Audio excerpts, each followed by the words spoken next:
Então, o que é que eu vou falar? O que é que ele vai falar no livro 1? O título do livro 1, que foi o primeiro ciclo, chamado de Broadcast Talks,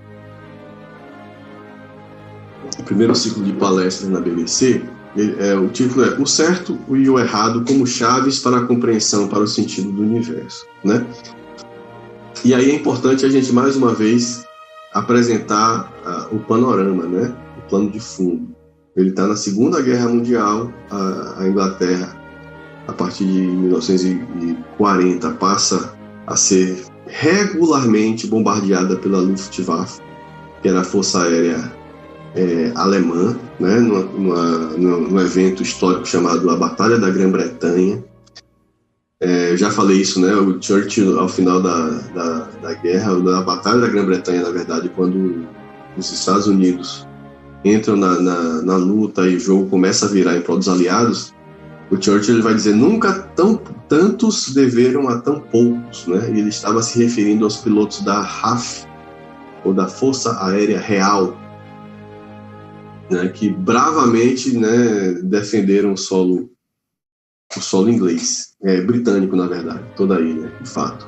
E aí Lewis, ele começa dando palestras para esses pilotos, muitos dos quais eram seus alunos, né, homens muito jovens, de 18, 19, 20 e poucos anos, né, que tinham a morte como certa. A média de missões de um piloto nessa época era de 13 missões apenas. Então o cara chegava o cara que conseguia chegar na 12ª missão já ficava pensando que a 13ª seria fatal, né? Então a expectativa, e se você pensar que tinha ataque alemão todo santo dia, isso significa uma média de vida de 2 semanas, né? Um piloto inglês vivia mais ou menos, em média, 2 semanas durante esse período da batalha da Grã-Bretanha. Então era para essas pessoas, né, que ele estava falando, e depois ele é convidado a falar para toda a nação pela BBC de Londres. E aí você tem agora uma nação destroçada pelos bombardeios, né? Então ele vai dizer o seguinte, ó: o humanismo, né, naturalista, ele tirou o sentido das coisas, o sentido profundo das coisas, né? Uma coisa que o naturalismo vai dizer é que não há sentido, não há criador, né? Nós somos acidentes cósmicos, portanto não há sentido nas coisas. Ou seja, entrar num avião, enfrentar os alemães e provavelmente morrer depois de 2 semanas não tinha absolutamente sentido nenhum. E obviamente naquele contexto, para a gente é difícil entender, mas naquele contexto isso era devastador para o ser humano. Saber que ele ia morrer e que aquilo, né, que a existência dele simplesmente seria apagada da história, a memória dele ia desaparecer, a sua consciência ia deixar de existir, e ele simplesmente nunca terá sido de fato nada, né? Então ele começa justamente dando significado para as coisas, e o significado só surge se há um propósito superior à própria vida, ou seja, se há uma realidade ontológica, né, no sentido de ser, de existir, que anterior, né? A filosofia se chamaria talvez até de ulterior à própria existência humana. E ele vai chegar nessa conclusão sem, a princípio, citar a Bíblia, né? A partir justamente da percepção de que existe uma lei natural. Então o primeiro capítulo é a lei da natureza humana. E nesse capítulo ele vai tratar de 2 pontos, somente 2 pontos. Primeiro, os seres humanos de todos os tempos e em todos os lugares têm uma ideia de como devem se comportar, o que é aceitável e o que não é aceitável. E o segundo ponto, todos esses indivíduos que conhecem a lei moral não são capazes de cumpri-la, né? Então, em todo lugar na história da humanidade, em qualquer povo minimamente civilizado, havia uma ideia do que era aceitável e do que não era aceitável. E o que temos em comum também é que não conseguíamos fazer apenas as coisas aceitáveis. Inevitavelmente, estamos sempre transgredindo a lei moral. Ele vai trazer um exemplo muito coloquial, muito cotidiano, que é o da discussão, né? Sempre você vai se envolver em alguma discussão.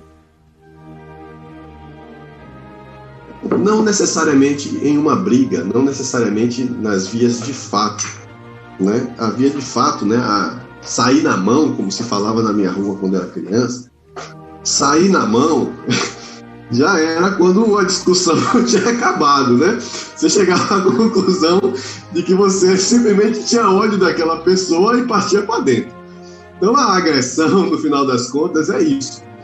Né? É uma expressão da raiva que você está sentindo. Você vai lá e agride não porque você quer convencer a pessoa de que ela está errada, mas porque você quer subjugar a pessoa, dominar ela. Mas numa discussão, né, por que você não parte logo para a briga? Né? Por que as pessoas civilizadas não sentam logo a mão na venta do outro e quem é mais forte está certo, quem é mais fraco, né, se submete? Né? Isso acontece na natureza, né, nos animais selvagens, né? Mas entre os seres humanos não. Entre os seres humanos, antes das vias de fato, existe o bate-boca. E o bate-boca serve para quê? A pergunta que ele faz é: qual o sentido? Isso não está expresso no livro, eu resumi aqui, né? Qual o sentido de entrar numa discussão se não provar que o outro está errado? Então, normalmente a gente bate boca, a gente discute, né? Para provar que o outro está errado, né? O tempo todo presenciamos ou participamos de discussões dessa natureza, mas nem sempre nos damos conta de que o que estamos tentando expressar não é um desagrado em relação ao comportamento do outro, mas provar que ele descumpriu alguma norma, alguma norma previamente estabelecida. Não é porque se eu simplesmente estou desagradado, eu me senti agravado com alguma atitude do outro, eu sento a mão nele, eu parto para a briga, caio para dentro, saio na mão, né?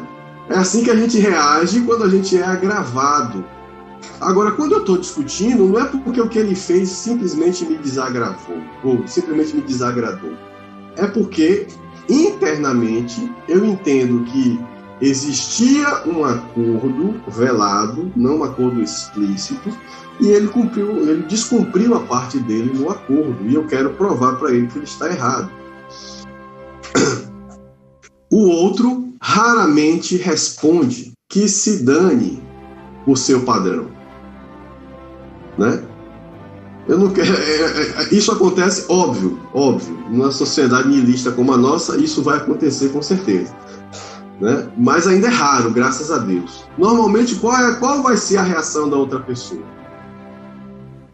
Arranjar uma justificativa para ter infringido a regra, ou simplesmente me convencer, né, de que a regra não foi quebrada. Porque se ele também simplesmente diz que se dane, enquanto eu estou falando, ele já me deu um murro, né? Já me subjugou fisicamente, porque ele está pouco se lixando em se justificar, né? Porque ele sabe que ele fez porque ele quis, e pronto, né? Que se dane. Então, o que é que ele está dizendo? Raramente a pessoa vai dizer isso, porque ela também reconhece que há um padrão de comportamento aceitável. Muito pelo contrário, o que é que ela vai dizer? Ou ela vai tentar argumentar que não quebrou esse padrão, ou ela vai apresentar uma justificativa para que esse padrão tenha sido quebrado.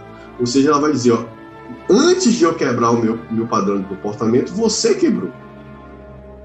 Antes de eu faltar com o meu compromisso, foi você que faltou com o seu, e obviamente, ao faltar com o seu compromisso, me deu o direito de não cumprir a minha parte, né? Tudo nos leva a crer que ambas as partes tinham algum tipo de lei ou regra de justiça, palavra do Lewis, comportamento digno ou moral, ou coisa do tipo sobre o qual eles realmente concordam. E eles concordaram. Se não o tivessem feito, poderiam até mesmo lutar como animais, mas não conseguiriam brigar ou discutir no sentido humano da palavra, né? Então, se há uma discussão, é porque, de fato, há uma concordância prévia em relação a atitudes que podem ou não podem ser tomadas na convivência. O intuito da briga é mostrar que o outro está errado. Agora, ó, que coisa interessante ele vai dizer para a gente. Não teria sentido fazer isso a menos que você e ele tivessem algum acordo sobre o que é certo e errado. Essa regra era conhecida na antiguidade como lei natural, né? Então, se vocês discutem e se ambos estão dispostos a provar que o outro está errado, é porque existe uma regra comum que diz o que é certo e o que é errado, e ambos aceitaram ela.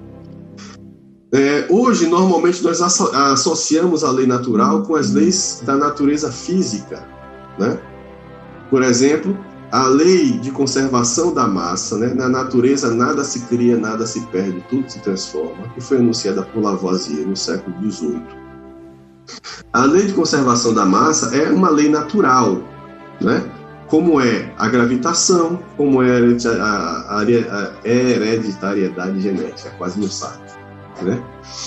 Os filhos herdam os genes dos pais, logo as suas características físicas dos pais e dos seus antecessores, né? Avós, bisavós, etc. Então isso é uma lei natural, né?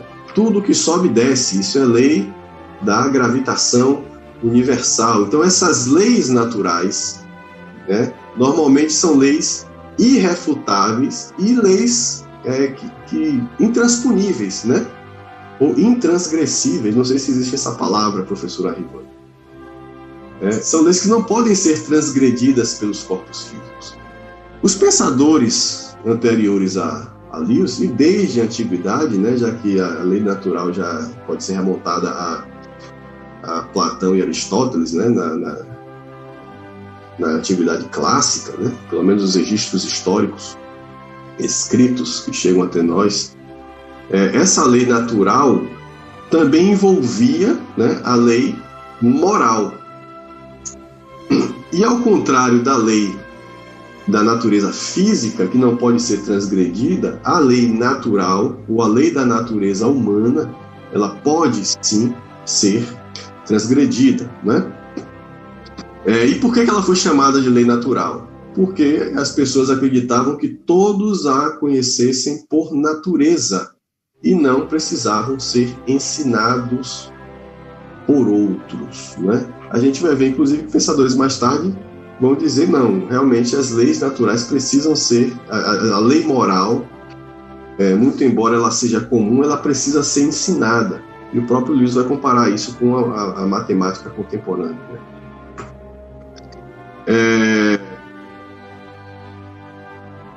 Aqui é Tomás de Aquino, e aqui supostamente seria o rosto de Aristóteles, né?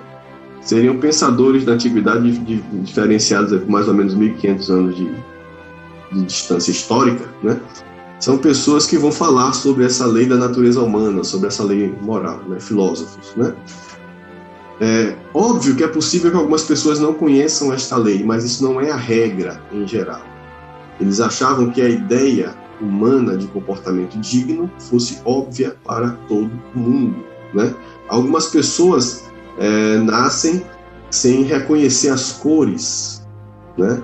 Outras pessoas nascem sem conseguir reconhecer as notas, né? E ele vai falar dos daltônicos e dos desafinados, né? As pessoas nascem com um dom natural de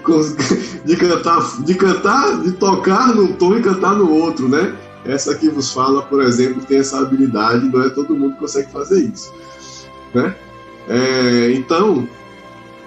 Mas isso não é o normal, né? Mesmo as pessoas que não tiveram aula de música, né, que não tiveram aula de canto, né, conseguem pelo menos cantar mais ou menos no tom, né? Todo mundo que não nasce com um problema genético referido como daltonismo vai conseguir reconhecer perfeitamente as cores, ou seja, isso não é a regra. Então ele vai comparar, eles vão comparar a lei natural, essa lei da natureza humana, essa lei moral, como algo que é inato de todo ser humano, muito embora algumas pessoas nasçam sem essa capacidade. Por exemplo, os psicopatas, né, não sentem nenhum remorso, né? E isso é da constituição física dessas pessoas, né? Recentemente eu vi uma palestra, uma live sobre isso, né? Existem vários graus de psicopatia e muito provavelmente um colega seu de trabalho ou até você mesmo seja, né? Nem todo psicopata é aquele que mata, né? Esquarteja, esconde o cadáver e vai no cinema, aproveitando inclusive que a gente já tem um aqui na cidade agora, né? Às vezes a psicopatia está no assédio moral, no trabalho, né, e uma série de outras situações, né, ou no próprio relacionamento, tanto fraterno quanto conjugal, né. Então, algumas pessoas podem nascer sem essa lei dentro de si, né, mas isso não é o padrão, né. Isso, né, na verdade, uma evidência de que para a humanidade não basta só fazer uma guerra. É necessário, por exemplo, no caso da guerra, justificar os motivos pelos quais essa guerra está acontecendo, né? Então, ele obviamente está vivendo a campanha nazista na Grã-Bretanha, justamente durante o período de expansão do Terceiro Reich, quando a Alemanha já tinha anexado os Países Baixos, Polônia, Áustria, os Balcãs, uma boa parte deles, né? E estava agora se expandindo, a França estava se expandindo agora para a ilha da Grã-Bretanha, né? Então ele vai dizer o seguinte, aqui, ó, que sentido teria dizer que o inimigo está errado se o certo não for algo real, algo que de fato seja absoluto, né? Que, no fundo, os nazistas conheciam tão bem quanto nós e tinham o dever de pôr em prática. Ele está dizendo que direito a gente tem de criticar a política nazista de expansão e de extermínio de certas populações, né? Se não existe uma coisa real que a gente pode chamar de certo e errado. Se o certo e o errado não forem algo que em alguma instância sejam valores absolutos, não faz sentido eu simplesmente criticar o nazismo ou condenar o nazismo por causa disso, né? Isso obviamente não impediria a guerra, mas nós não estaríamos brigando pelas coisas que nós achamos certo ou errado, nem estaríamos justificando as nossas guerras. Por exemplo, George W. Bush não precisaria, né, justificar a produção em massa de armas no Iraque para invadir o Iraque, né, no início dos anos 2000. Ele simplesmente diria, não, eu quero invadir o Iraque, não há nada de errado nisso. Por quê? Porque certo e errado são relativos, né, são convenções, não há algo que seja real de fato nisso. Então isso não impediria as guerras, né, mas o fato da gente precisar justificar a guerra, isso é um indício de que a gente se importa com o que é certo e com o que é errado, né? Ele vai dizer assim, ó, uma objeção comum a esta lei é que cada povo tem o seu próprio código moral. É verdade? Em parte, sim. Como a gente viu agora nos 10 mandamentos, havia um código moral ali, né? E um dos itens desse código moral é não terás outros deuses diante de mim. Outro é não farás para ti imagens de escultura, né? Obviamente que os babilônios, povo, né, os mesopotâmicos, na verdade, povo de onde surge os hebreus, né? Abraão nasceu na Mesopotâmia, em Ur, da Caldeia, cresceu lá, né? Os mesopotâmicos tinham uma lei moral diferente a respeito disso, né? Era permitido ter outros deuses e era permitido ter os ídolos domésticos, os ídolos da casa, as imagens de escultura, né? Então, nesse sentido, hebreus e os outros povos da antiguidade são radicalmente diferentes. Os próprios egípcios,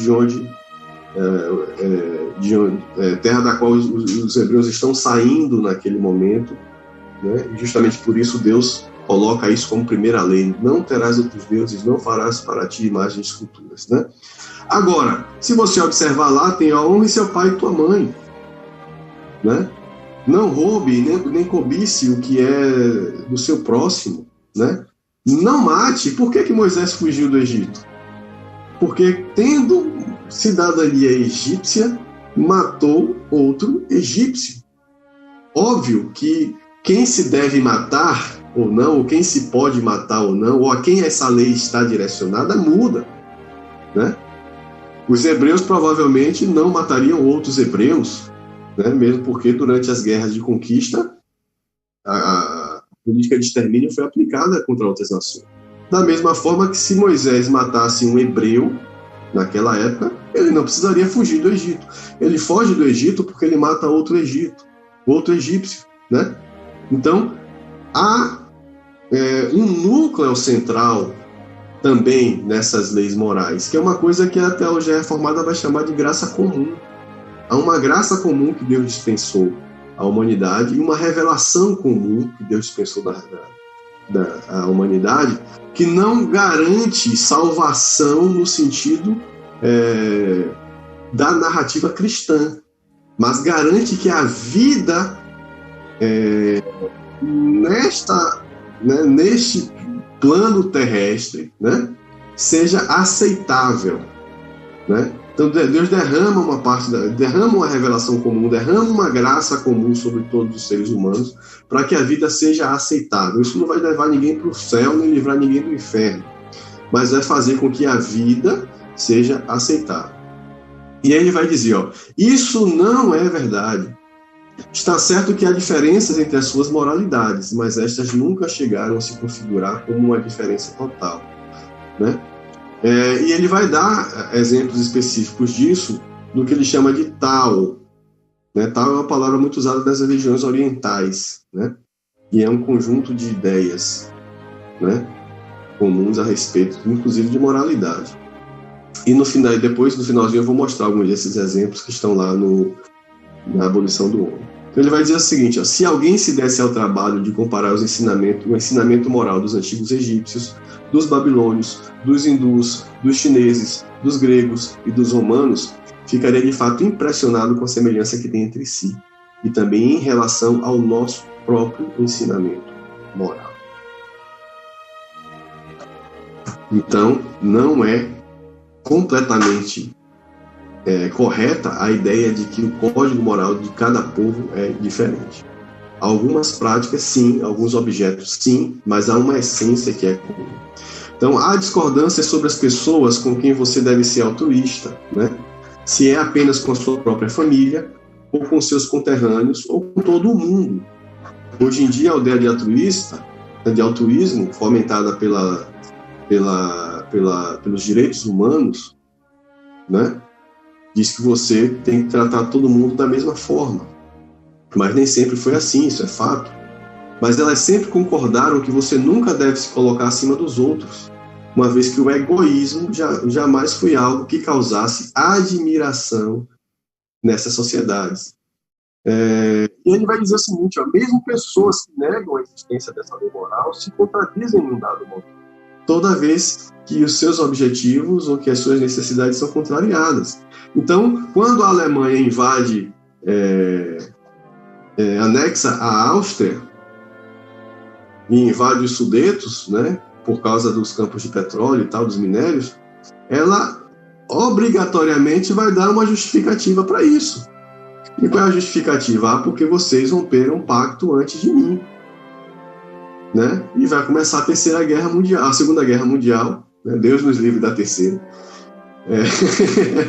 E vai começar a Segunda Guerra Mundial com uma justificativa, né? E qual era a justificativa também, né? A injustiça que foi feita com a Alemanha no final da Primeira Guerra. Há um armistício, a Alemanha se compromete com cláusulas extremamente pesadas, né? E aí ele vai dizer, não, o fato é que as cláusulas que vocês impuseram a nós naquele momento eram injustas, né? No caso, a Alemanha, Inglaterra e França, que eram os aliados da Primeira Guerra principais.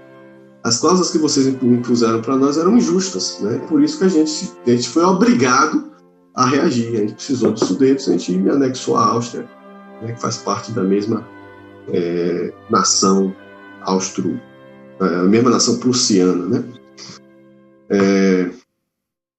Portanto, a existência do certo e do errado é um fato, mesmo que algumas pessoas neguem isso. as pessoas podem muitas vezes enganar-se sobre eles, da mesma forma que as pessoas às vezes erram os cálculos. Mas isso não é uma mera questão de gosto ou opinião, mas de tabuada. No Egito Antigo, o sistema não era decimal, como é o nosso, né? Mas as regras matemáticas, né, básicas que se usavam no Egito Antigo eram as mesmas de hoje. Não sei quem teve essa tabuada, eu achei assim por acaso na internet, eu nunca vi uma igual.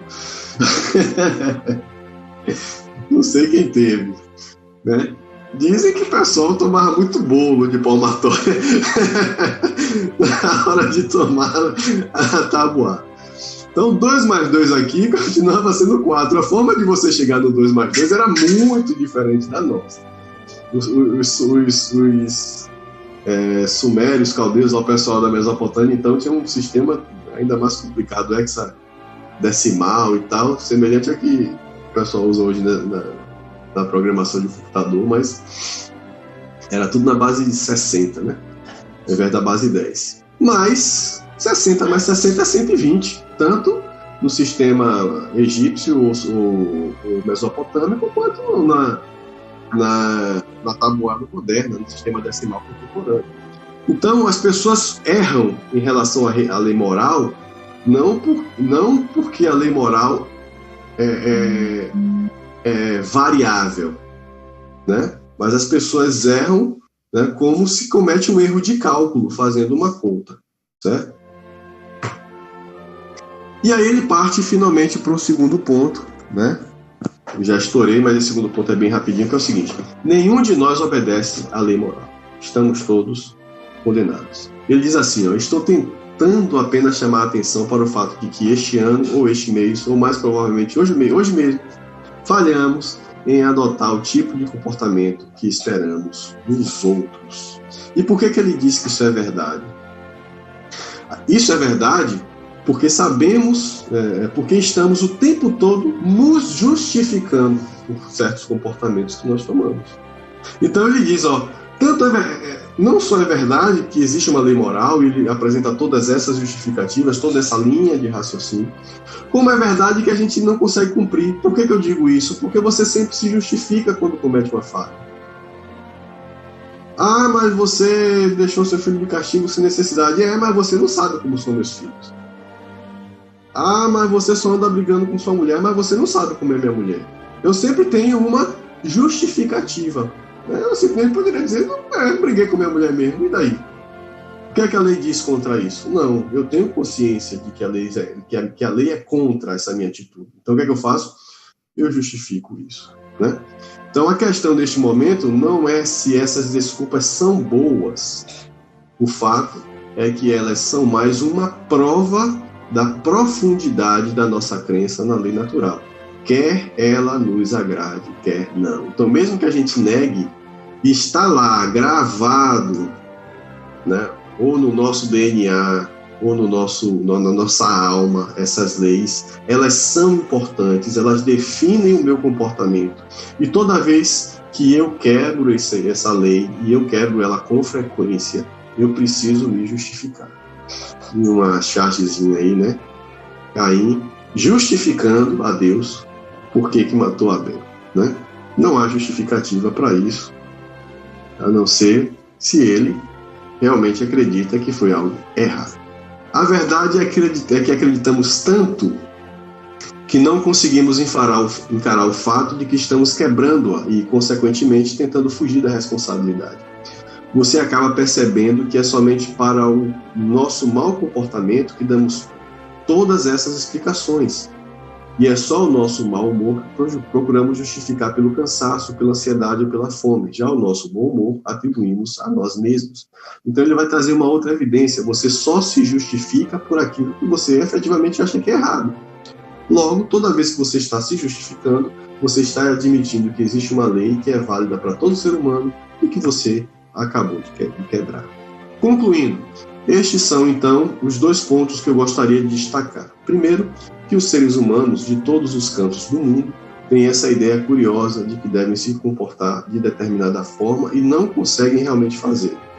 Em segundo lugar, os indivíduos, na verdade, não se comportam dessa forma, ou seja, segundo a lei, né? Eles conhecem a lei moral, mas a transgridem. Esses dois fatos são a base de todo o pensamento claro sobre nós e o universo onde vivemos.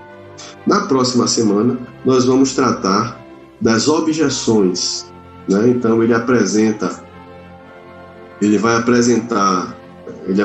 agora os seus argumentos, ele vai apresentar os contra-argumentos, né, do naturalismo e do humanismo, e vai refutar esses contra-argumentos. Só para terminar, pastor, rapidinho, eu quero mostrar aqui o que ele fala sobre o tal, como existe um núcleo central de princípios morais que permeia toda a humanidade, né? Tem vários, tem umas 3 ou 4 páginas no final da abolição do homem, que ele vai trazer vários, mas eu trouxe somente alguns, né? Primeiro, deveres em relação aos pais, aos mais velhos e aos ancestrais. Um princípio hindu. Teu pai é uma imagem do Senhor da criação, tua mãe uma imagem da terra. Repare como, inclusive, há uma referência, né? Por isso que é uma revelação geral, e Paulo fala que a gente pode ver isso na natureza, mas não consegue entender porque somos caídos, né? Somente a revelação de Cristo é que traz com clareza isso, né? O pai é o Senhor da criação e a mãe é a imagem da terra, né? Pois são vãs as obras de piedade daquele que não os honra. Este é o primeiro dever. Babilônio. Acaso ele desprezou pai e mãe? Lista dos pecados. Egípcio antigo, confissão da alma do justo. Eu fui um cajado ao lado de meu pai, obedeci inteiramente às suas ordens. O judeu antigo, a gente já viu, honra teu pai e tua mãe. Grego, lista dos deveres, em epíteto 3º. Cuidar dos pais. As crianças, os idosos, os pobres e os doentes devem ser considerados os senhores da atmosfera. Hindu. Levantem-se na presença dos idosos, honrem os anciãos, também está na tradição judaico-cristã. Lei da misericórdia. Os pobres e os doentes devem ser considerados os senhores da atmosfera. Hindu. Aquele que intercede pelos fracos muito agrada a Samas. Babilônia, provavelmente Samas era um deus. Acaso ele deixou de libertar um prisioneiro? Eu dei pão ao que estava faminto, água ao que tinha sede, roupas ao que estava nu, e levei ao outro lado do rio, que não tinha um bote. Egípcio antigo. Não se deve bater em uma mulher, nem mesmo com a folha. Eu não sabia que isso era um princípio hindu. Minha mãe sempre falou isso para mim, né? Não se deve bater uma mulher, nem mesmo com uma folha. Eu não sabia que isso fazia parte do tal, né? Estava lá na cultura hindu. Portanto, Thor, tu recebes desgraças quando agrides mulheres. Olha aí que interessante. Nórdico antigo. E olha que o povo nórdico era um povo bruto, né? Quem assistiu a série Vikings sabe do que é que eu estou falando, né? Vinland Saga também, quem gosta de anime. Na tribo da Lebura, uma mulher aleijada de nascença foi cuidada pelos membros da tribo que se revezavam até a sua morte aos 66 anos. Eles jamais abandonam os enfermos. Isso é uma história, né, contada entre os aborígenes australianos. Então, culturas diferentes, em diferentes locais e momentos históricos, né, provam, de fato, que há uma lei moral comum, né, e por hoje a gente encerra.